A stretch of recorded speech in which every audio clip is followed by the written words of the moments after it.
versus Panchie and crew, otherwise known as Better Carry Panchie. A lot of strong players on this team, although sometimes a little, sometimes they don't have quite the best coordination, but again, really heavy lineup of just pretty much all Diamond players, and even a former Challenger player, Eliminate, in there, so should be really strong lineup for them. We'll see how they try to close this one out. Again, time does matter in this matchup, but we'll see how Chace comes back in here. Funny enough story, they were actually reading a guide on a Kali, trying to learn how to play a Kali, and then realized that the guide was written by Panchie. Yeah, you know what? That's the best way to get into your opponent's head. Yeah. I know exactly how you think. But your first question should be, hey, Panchie, I was reading your guide. Is this updated? Yeah. I know how to beat you.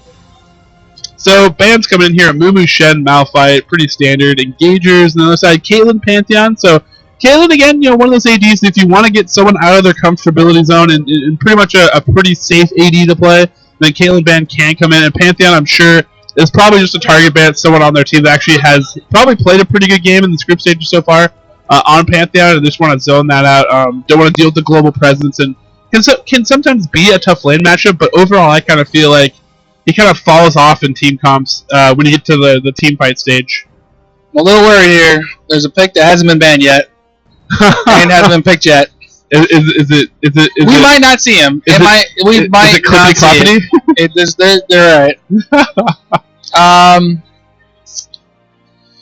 Well, now that Vi's been picked, I'm pretty sure they feel pretty safe to save their jungler till whenever they decide to, and they go right for that Kayle pick, which is actually a really strong counter to Vi, just right off the bat. As soon as she wants to go on someone, you can just Divine Intervention, protect your carry, protect whoever the target is for Vi, and counter out pretty well. So that's a nice little response for them, and probably if I was Chace in the future and they want to run Vi in their comp, should probably be looking at trying to work in a Kayle ban somewhere in there. Yeah, I completely agree. Kayle, the number 2 counter to Vi. The number one counter to Vi is actually support Morgana. Yep. Because Morgana is not that strong as much. I mean, still, alright, but it's very old school. Season 2. We're now into Season 3. We've evolved past that meta, but a support Morgana, we don't see it that often. We might see Roshan now, who's playing on a different team, pull it out in one of our latest, in one of their later brackets, or the matched events. However, I think we got Taric probably going support. You know what? I actually rock top lane Taric, so you never know. You never know. And actually, Tekken a huge fan of Lulu typically, but they're just going to want to go all in and really aggressive.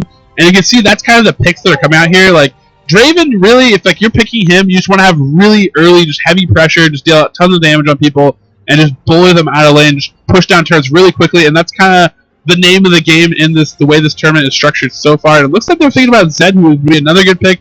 We're just going to go straight for the Kha'Zix. Kha'Zix takes a little bit to work, but once he hits that stride in the mid game, he can just terrorize everybody. Just a very aggressive version of basically Tristana. Without the range, but just more really quick jump-in-your-face burst damage. Yeah, Gimmy's basically the physical damage version of Katarina. He's got resets, he's very aggressive, he's able to get in and out of fights really well, rounded, a little overpowered in some cases, which he was nerfed. I think they brought down some of his ratios. He's still really strong, still has those resets. And in a composition where you want to win fast and win hard, probably could have said win hard, win fast. But you know what? I would say Kha'Zix he can go in the jungle. He can probably be in a solo lane. We might see him top, might see him mid.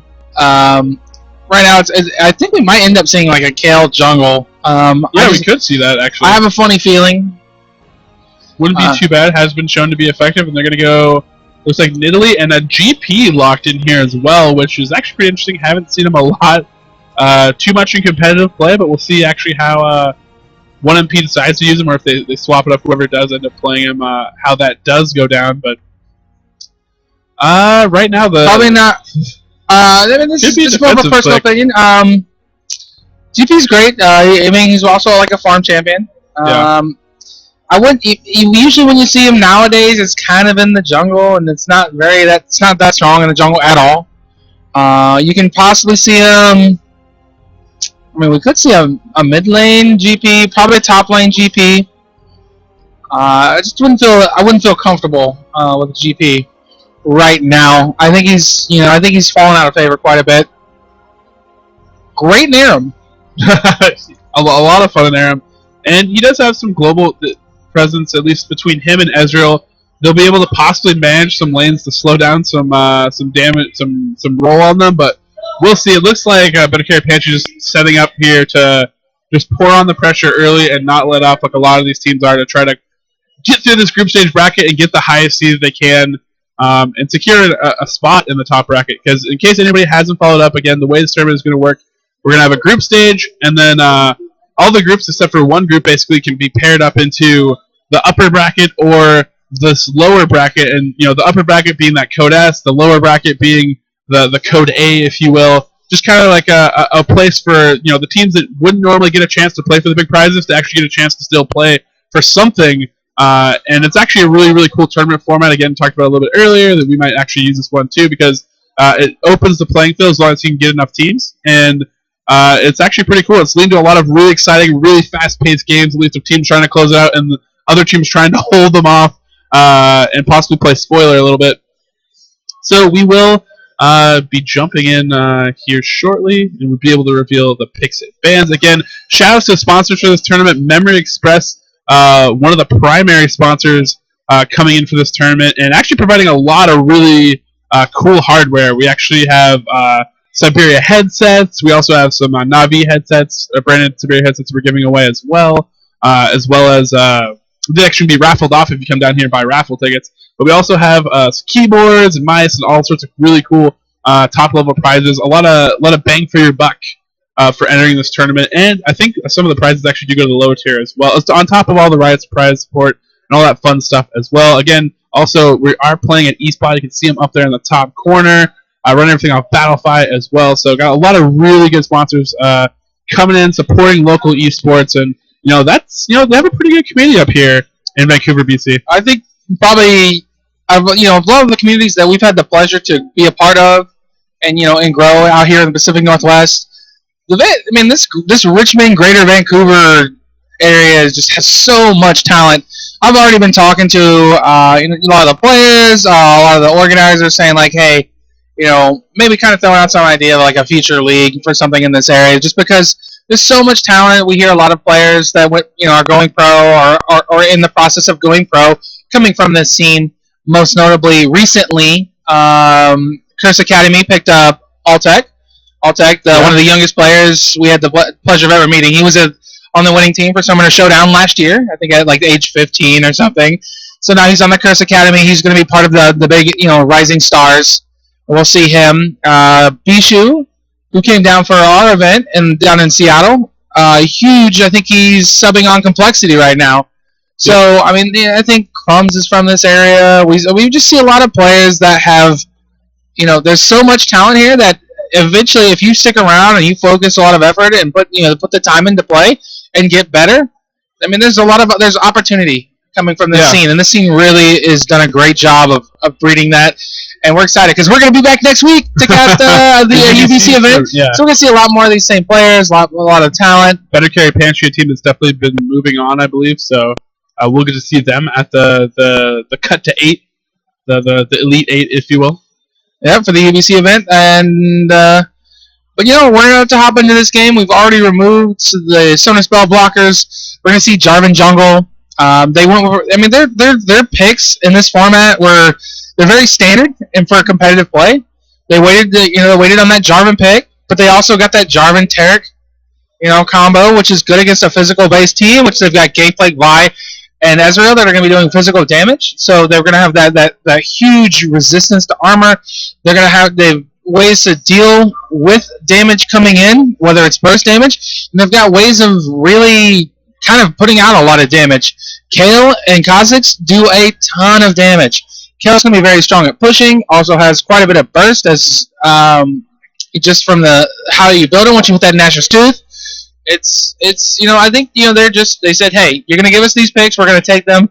They probably didn't come in with any specific strategy that I know of if for this match, other than possibly that they wanted to maybe run Draven bot lane. I think they just want. It definitely looks like a win quick type of strategy.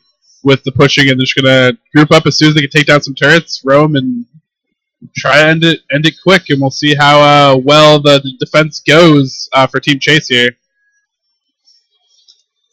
Just on the other hand, I mean, we do see some signs of probably comfort picks. We also see a lot of, we see that they try to build a global.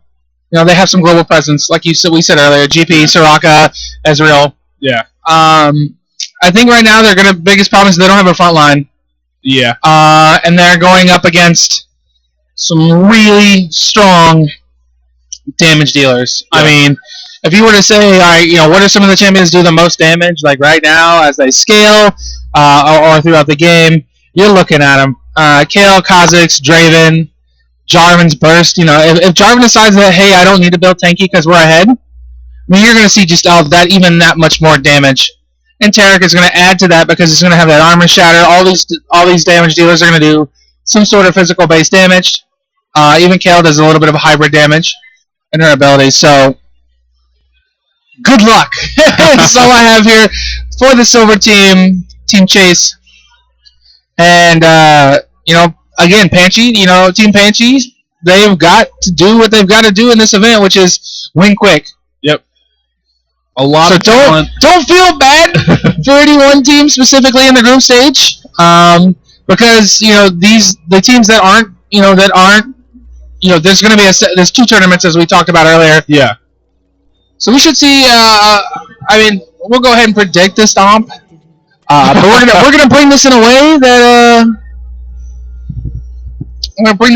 maybe you haven't seen before. Well, I mean, I think also just at least for the other teams coming in here, since you do have life. Like one, it's like you get the experience of playing against these really good players and getting better. Panchie's team was one of those teams that last Summoners Showdown a year ago. We were talking to Gabriel on the card. He's like, they were a gold team and they were playing against Team Classic, or what was not, it wasn't Team Classic before, but it is now Team Classic. Tsunami, Roshan now. Skilly was on that team before. There's really strong players at the time where Platinum, which was the highest end, but would now be Diamond near those challenger tiers with some really strong players.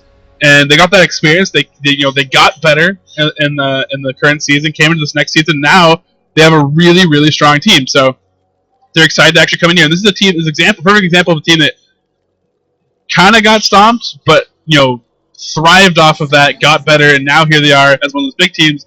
And the fact that you don't even have the pressure before of where okay, you would lose and you'd just be completely out. Now you actually have a chance to come back. You get to play against a good team. Learn some things, lose out, but you still have life left. You can still play for something and win something, which is really cool in here. Yeah, I mean, I think it's great that as an inexperienced player, maybe you're going in thinking like, man, we're gonna get crushed, but you still get that opportunity to play against players that you would never get a chance to play against.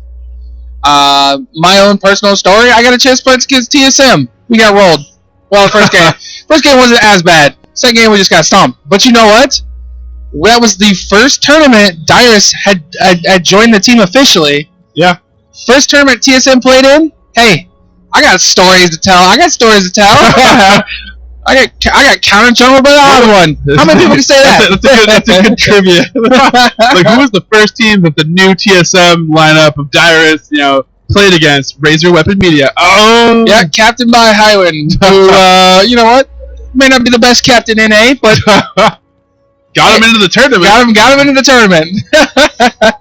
That was funny too, because that was a funny experience. Because we were also joking too. They're like, what's gonna happen? We're totally gonna play against TSM or whatever that. And there was 32 teams, so we could have been matched against anybody. And then sure enough, the brackets come out, and it's like, you're playing against TSM.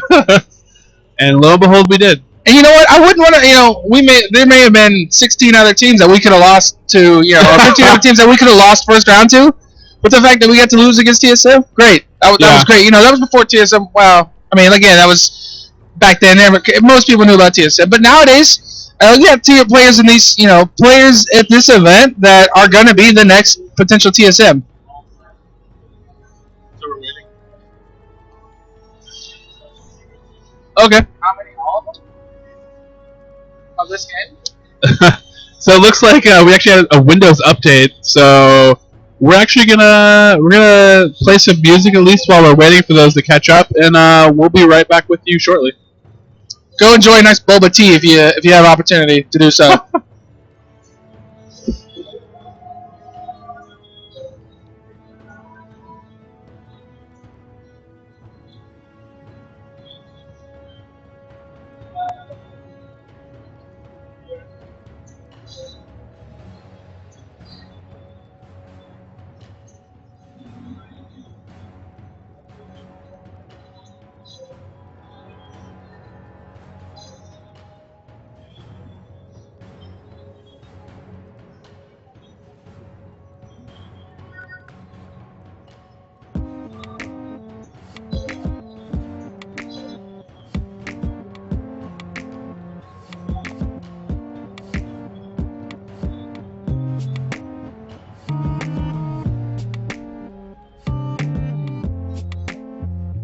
taking down his.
Alright, gonna come back shortly, guys. Starting to get the players back.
All right, and we are back, ladies and gentlemen. Again, in case you forgot, during that break, we're going to have a pretty sweet little matchup for you. Better Carry Panchie going to be taking on their opponent's Chace, and it should be a good one. Again, Panchie going to be targeted at pouring this one on, and Chace going to be our defenders in this case, trying to make this one last and possibly get some upsets. I mean, last time, the game we just casted, we had a surprise first blood against Triumphant Rice, and some good early pressure. Unfortunately, that did carry through for the rest of the game. But at least some good opening moves, and we might see something coming in here. Tekken going to lead the way with Panchie. They have a stun for this. Tsunami Kami is going to be caught. Early damage going to be coming in. Ignite caught in there, and the flash after should be able to be saved. Mitsu shot coming in there, but of course very, very low. Looking for blood, but nice, really, really hardcore pressure, and the heal coming in, but Tsunami Kami really is at least early enough to be able to get back and just come back to lane, not have to waste any pots. And, you know, no harm, no foul. Nothing really too terrible there. Actually, we're able to draw out a flash, or I mean, actually an ignite from Draven, but yeah, they got Draven's flash ignite, and I think you know, Tara probably if Tara had burned exhaust, that would have been a kill. Yeah, probably. It would have been close. Because I think assuming he spec for the 1 point in exhaust, would have reduced the armor by 10, and I think that probably would have been enough. But you know what? They actually won. You know, in theory, won that trade. They traded 1 summer spell for 2, and they didn't give up first blood. So we're gonna go ahead and get a pretty even start here. Looks like we're gonna see Jarvan actually starting red, so we could see some aggressive, maybe an level 2 gank, or he may come down for bot lane because they know that Soraka doesn't have flash right now. So yeah, and I believe Draven and Tark also did wolves as well, so they're actually going to have almost a pseudo golem start there, where they're going to have a little bit of extra. Did that ward miss the bush? Come back in there, and yeah, it did just barely miss the bush. Tekken, #1 support NA right there, taking his diamond support elo. Make it pay off right there. And does have to walk into the bush and donate 3 gold to Tsunami Kami. Yeah, and hits coming in. Hopefully there's not more Windows updates coming in here, but again, art of land center, and sometimes this stuff does happen. Looks like they're ready. Looks like just a little bit of lag. Just some technical issues. Kind of expect. Yeah, overall not too bad. For a lot of tournaments we've been at, it can be worse. It could be season 2 playoffs where they got stalled out for 8 hours and didn't actually finish the tournament on time. Had to reschedule. All right, the ward in the bush. Oh, they were not quite sure that they could have. They probably weren't sure that Tekken's ward missed the bush. Yeah. And so they were not expecting them to place a second one there where they could have had an opportunity to auto-tag it. That's an unfortunate use of resources right there, at least for their team. Well, not too bad. And the pressure coming out, 1 MP, the flash in, turret striking back at DB Park. So DB Park taking on a lot of punishment for trying to go for that kill. And I think Gangplank should actually be pretty decent so far. But again, more pressure going on the map. Eliminate, again, that Soul Link, deal a lot of damage on Kha'Zix. Park just waiting in the wings here a little bit, eats some damage, now tries to come in to trade on this and deals up first blood. Oh, unfortunate. You know what? I take back everything I said about Gangplank. Apparently Gangplank, #1 matchup versus KL, MA. True story. But right now, even with the first blood, they're not, they're still falling behind, possibly, probably in CS. Kind of expected here, but whoa. Ooh, Kha'Zix trying to turn around and both have Ignite down. Eliminate going to be very, very low here and should get wrapped up by Vi, even if that Ignite wasn't able to pick him up, which I think it actually probably would have. But Vi stealing the kill on there, and J4 are going to probably cover up for his mid as well. So junglers going to meet up and shake hands as we move farther along, at least in these early stages. 4 minutes in, first blood going to that Gangplank, but Kayla going to be coming back with a little bit of vengeance here. Has the elixir, has a lot of pots there, so he's going to be able to try to sustain up against this Gangplank, probably push him back. And then, just going to swap. So right now, we're going to have basically all lanes pressuring, which means at any point in time, Jarvan may be able to set up dives under turrets. And that's kind of something you gotta want to avoid, because if you're diving top with Kale, Kale's gonna have, and Kale's level 6. They're gonna have, they're extremely successful dives. Yeah, unfortunately, DB Park put himself a little bit back here. J4 picking up, but I think I think DB Park spotted out that Gangplank never placed a ward up top, so they're calling J4 up there to possibly get up there in his face. But we see Vi actually trailing up there as well to give a little bit of support to that Gangplank in the top lane to protect him. And J4 coming in again, jumps in a little bit short of the flag center. Actually has a little bit of AoE around it for the pop-up, but still was short in there. We see Vi just pressuring in on this Kale, zoning out very, very hard, trying to keep her really far behind here, which would be a really good strategy for them. As you know, a lot of these lanes are going to be very, very strong CS-wise, and if they can at least limit one of these lanes, they can keep a lot of pressure off them, as this Draven and Kha'Zix are doing a lot of work as far as CS and pressure goes on. We can see here very early on. And looks like they could have set up an opportunity for a bot lane gank, but it looks like Jarvan's going to back out after counter jungling those Raise. Vi's going to stumble upon this here shortly. As a jungler, if you have an idea where the enemy jungler is, you can always take that as an opportunity to go in and safely and possibly set up a counter jungle. Yeah, maybe whether you're stealing a large Wraith, maybe you're acquiring timings as you cross camps. You're going to clear the enemy team's buff camp. So I mean, it's kind of knowledge, and yeah. it's being a proactive approach. Yeah, because maybe you don't have a chance to gank in a lane because all lanes are pushed. Well, at least there's some good early ones coming out, and a huge pressure on Tsunami, knocking the stand aside, knocking him out of range, and being able to pick up a kill right away. That's that huge damage that can't come in from a Draven. But nice early wards. Plus, since J4 did go in and take those raids, Kha'Zix said, "Alright, you got your raid fill. I'm going to go over and I'm going to take our raids and feed up a little bit that way." So, nice little pressure by them, and using that to get even more gold leads for their lanes. And we see Vi actually looping up and around this Kale, whose wards have faded, so she won't see this one coming in. DB Park might be in a little bit of trouble here as they go in, and it looks like the Bionic Arm is just barely going to miss. Cannon Barrage coming in. DB Park looks like he is going to be safe, plus he does have Divine Intervention, so not in too much trouble, actually, in that gank up top. Looked like Ezreal's Spider Sense had tingled and did not, and just backed out, gave up that turret. They'll probably have to more likely try to freeze this lane. They're probably going to have to forfeit Dragon at this point. They're just not in a situation where they could probably win a team fight. Nearly's more of a poke champ anyways. So right now they're going to go ahead and sacrifice this Dragon. Not much they can do about it, but hopefully the fact that they took that early turret, they should be able to let Ezreal freeze the spot lane. And then what they'll do is they'll probably want to have Soraka possibly, rotate and or set up some protective wards so that the mid doesn't, because what's now is going to happen is that we're going to see Draven Taric rotate mid and then take that turret as well.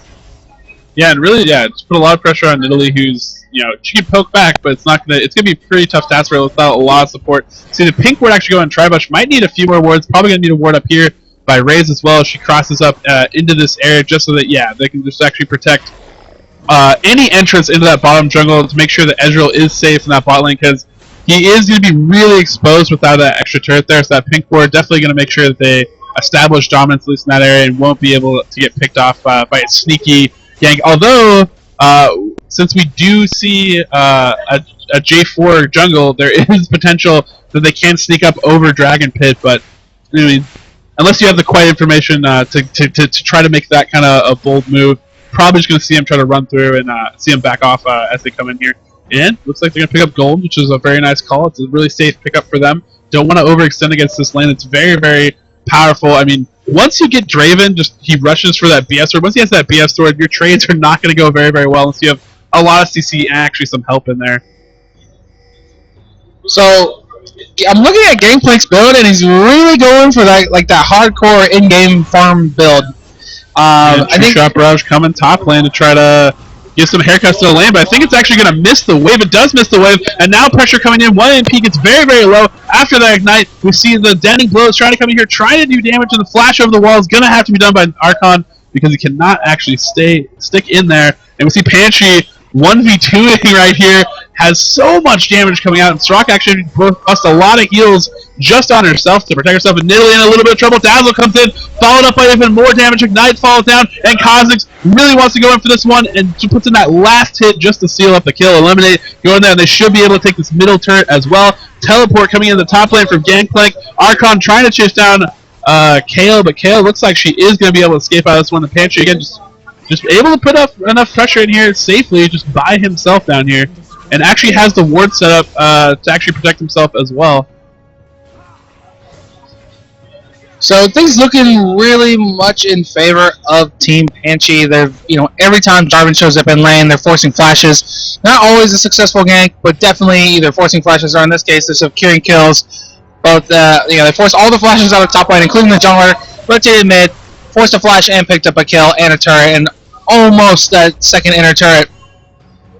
Yeah, they have it down well below a third. That's gonna, if they get a good push up, they see too many members of Team Chace, in the wrong position. They can easily just rotate in there really quickly and take it out. Draven again still putting up that pressure top lane, or bottom lane. So I imagine they actually might rotate up to the top lane and start to go for that one. They can even go into the own jungle and back behind the turret if Kayle is able to get aggressive and push this one up. Does have a full stack of mana, so it shouldn't be too difficult for her to actually pull that off against this Gangplank.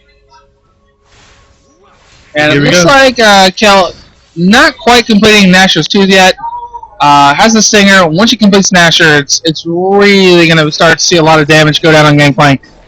So don't be, if you're Gangplank right now, you shouldn't be fooled. Because right now it doesn't feel like Kayle's doing much damage. And there we go. There's Divine Intervention trading in there right there, sitting in the Cannon Barrage, taking a bit of damage now. J4 thinking about going in there, but burns the flash really, really fast on Cake Bomb. Doesn't want to get caught out there. And that turret has fallen. Again, just not enough members in the right place. Want to be very, very low, getting those health pots in there barely. And Kayle, DB Park thought about it, but got burned last time, so he makes a smart decision, backs off.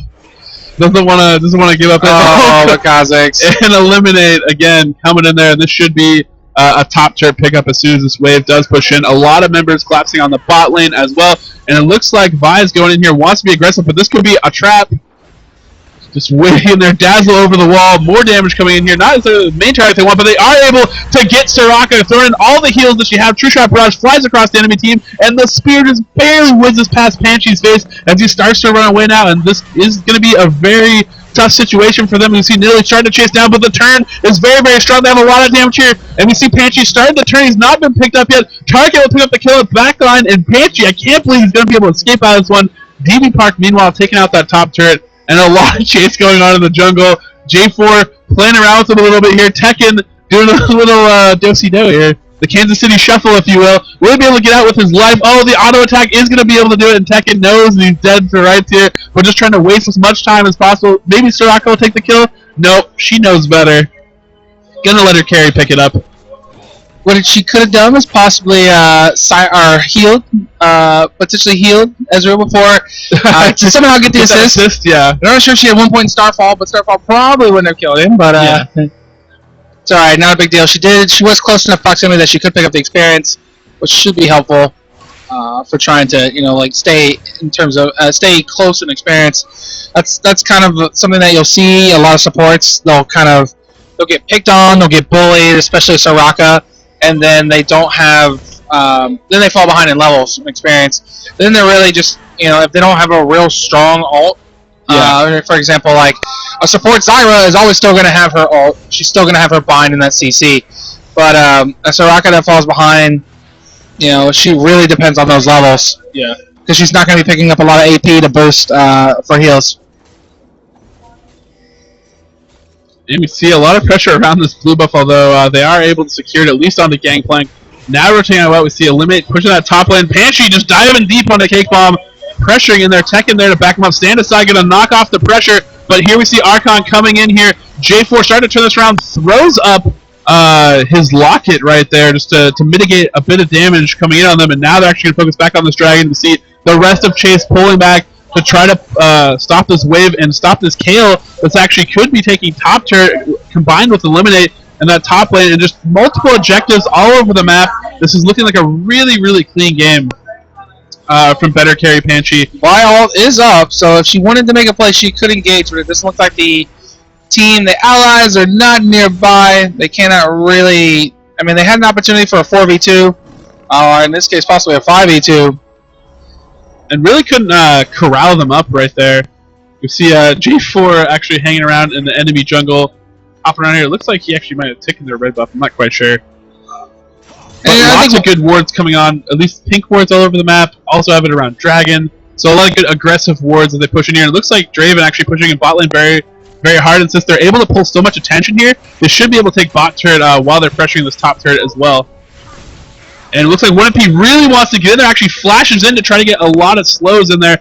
But they should be able to back off Atlas and eliminate, just waiting to dive in here and pick up kills and get those recess tech and rotating up as well. It looks like Stun going to be coming in there, but it's going to be able to be eaten out of. And Divine Intervention coming out of Kha'Zix as it starts to wrap this one up. It does have the reset, jumps in there, tries to get as much AoE damage as possible. But Vi being a little bit of a bully in there, being a pretty good advantage for them, gets the slow into DB Park. DB Park doesn't have a lot of outs here. And just trying to back off out of this one. By time as Draven and his buddy J4 push this bottom lane, and they're actually going to be able to possibly take a base turret while all this pressure is going on there. The wasted time so potent. And up here in the lane, looks like DB Park very, very close to putting some damage onto Ezreal, but able to take off a base turret. Very nicely done. Good distraction, and they really just got Chace running around, just basically playing to their tune. Oh, Banthy and all. I think Trig wants to get in here and possibly hit a spear, but taking a ton of damage. Panchie's burst. He got about 4 or 5 auto attacks with that spinning blades. Yeah, so quite a bit of damage. He's a bad mamma jammer right now. He's not going to get any help from J4. He's like, I'm too low for this. I'm going to hold on. I'm going to keep my life. I'm going to back off of this. I'm going to call you a feeder later. We'll call it good. But I mean, these guys are so strong in terms of dividing up the enemy team and changing where focus is, that every time the enemy team Team Chace gets together, they're grouping up because they realize that, hey, we're behind as individuals, but if we group up, we're stronger. Well, right now, Team Panchie's just taking advantage of that. They're taking top turrets, they're taking bottom turrets, they've already exposed base turret in the bot lane. It's just each individual lane is strong enough that if they direct more focus towards dealing, stopping a hard push on bot lane, then someone's going to stay top and take that top lane turret. Yeah. Right now, I mean, they're up 7-0 in turrets. Yeah. Mathematically speaking, that's a lot of money. That is a lot of money, and really now they're all chasing towards that Kayle again. Kha'Zix can run in there and take that inhibitor pretty much easy, so they are able to pick up the kill right there as they chase him down, so nice pickup for them. The Kha'Zix will be pushing in here. It looks like Tekken's backing up a little bit of push. Panchie going to pick up that red buff before he groups up with this team, but the other advantage that does is whenever you're able to group up an enemy team, yes, they're stronger, but if you have all these solo split pushing lanes, then you usually do have a pretty good advantage as far as XP goes, because you have all these, the solo lanes while the rest of the team is roaming around as 5. You may get a little experience there and some gold, so it actually, kind of hurts them a little bit more, slowly bleeding them out here as we see. They're almost have a 10k lead, and they're going for pretty much an 18-minute Baron here, and they're going to be able to get it. And there's nothing that we can see that Chace can do about this. They can't even leave their base, really, otherwise they just get punished even more. Looks like the Apexy and Panchie are going to be able to do this one on their own, so now they have Baron buff, and yeah, I mean, really just set up to start to close this one out here now at this stage. Yeah, I mean, we're seeing Jarvan with a Razor and 3-1 with 150 CS Draven, but with all that global gold, they have the Bloodthirster, the double Dorns to really use, enough sustain that they could alternate the damage from Baron and take it, which is quite impressive for a 2-man Baron at 17.5 minutes. Yeah. 18 minutes. Yeah, you're doing good at that point. You're getting the items that you need. I mean, this Kha'Zix's damage output is going to be insane, as well as we actually see that Kayle actually starting to get some AP. It looks like she's actually going Rabadon's in her build next, or at least has the pieces for it. But with this Baron buff, we're definitely going to see the pressure laid on. A lot of focus is going to be on this bottom exposed inhibitor. That would be the easiest target for them to go in and try to force. It looks like they have a 3-man going for it, as Eliminate's kind of still pushing in mid, and then going to be backed up by Panchie very, very shortly. So Chace may want to just give. I mean, depending on how long they want to. I mean, if they really wanted to, the smart play here would be to give it up. If they fight right now, heads up, they're going to lose, and then they're probably going to the game's going to be over. The problem is they also can't really deal with this mid pressure that's coming from the split push Draven. So they're probably gonna have to pick a fight. I think this may be it. And looks like Vi's going to go in. Cannon Barrage comes in on to Kale. Kale's going to Divine Intervention right off the bat. And in comes Jarvan's going to start the CC on, and they're picking up Art, dicing him up. Just so much advantage right now. And Eliminate has those resets. Going to be able to close out. Soraka now going to go on to Ezreal. Ezreal's going to be able to cleanse, just barely get out of this one. And the pressure going on. And yeah, this one should be closed out pretty quickly. They might be able to close it out right here. Don't have a lot of minions, but should be able to focus at least on this one turn at a time. Taric is the best siege minion of all time. Yeah. He's got the early armor, he's got a heal, the sustain. So they're going to go ahead and take those base turrets. And this is going to be the fastest game we've casted so far. It looks like it is. 2012, 2013 is going to be the time when this one does go down. Nicely done. You know, the thing is, do we add the 10-minute pause to this for Windows Update? I think Windows Update you can't really control. It's not your computer, so. But